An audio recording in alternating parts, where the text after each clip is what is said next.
বলেন ইমানদার বান্দার কাছে যখন মৃত্যু উপস্থিত হয়ে যায়, ইমানদার যখন আখিরাতের দিকে রওনা হয়, অসংখ্য অগণিত ফেরেশতা ইমানদারকে স্বাগত জানানোর জন্য, তার আত্মাটা স্বাগত জানানোর জন্য ওই মুমূর্ষ ইমানদারের কাছে উপস্থিত হয়ে যায়। আমরা বসে থাকি না পাশে গিয়া, খালা ফুফু সব গিয়ে বসে, মামা আত্মীয় স্বজনরা সব গিয়ে বসে থাকে। যদি ইমানদার হয়, খাঁটি মুমিন হয়, আমরা তো পাশে বসা, আমরা তো জানি না তার আশেপাশে অসংখ্য অগণিত ফেরেশতারা মাহুম কাফনুম মিন আকফানিল জান্নাহ ওয়া হানুত, জান্নাতের সুগন্ধি আর কাফনের কাপড় নিয়ে অসংখ্য অগণিত ফেরেশতারা ওই ইমানদারের পাশে বসে যায়, তার আত্মাটাকে এই কাফনের কাপড়ে পেঁচায়া আল্লাহর কাছে নেওয়ার জন্য।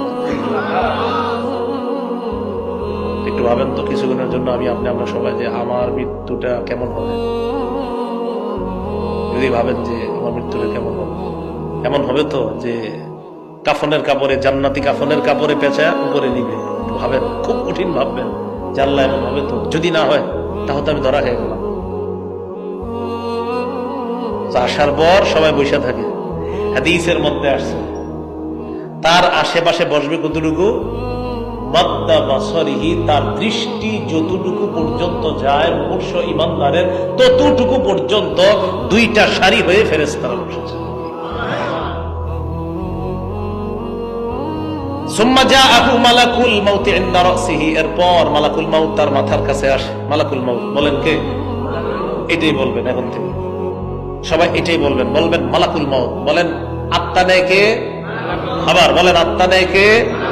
এটাই বলবেন। কুল ইয়াতাওয়াফাকুম মালাকুল মাউতিল্লাযী বুকিলা বিকুম, তোমাদেরকে মৃত্যু দেয় যে মালাকুল মাউত, মৃত্যুর ফেরেশতা, আল্লাযী বুকিলা বিকুম, যাকে তোমাদের জন্য নিযুক্ত করা হয়েছে। বলেন মালাকুল মাউত কে?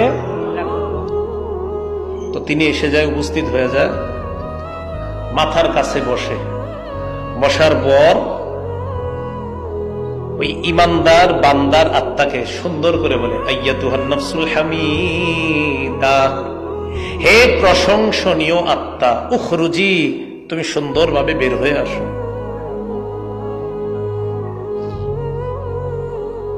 উখরুজি ইলা রাহিল ইলা রিদওয়ানিল্লাহ ইলা মাগফিরাতিন মিনাল্লাহি ওয়া রিদওয়ান, বের হও সুগন্ধির দিকে, আল্লাহর সন্তুষ্টির দিকে। ওয়া মাগফিরাতিন মিনাল্লাহ, আল্লাহ তোমারে মাফ করে দিয়েছে।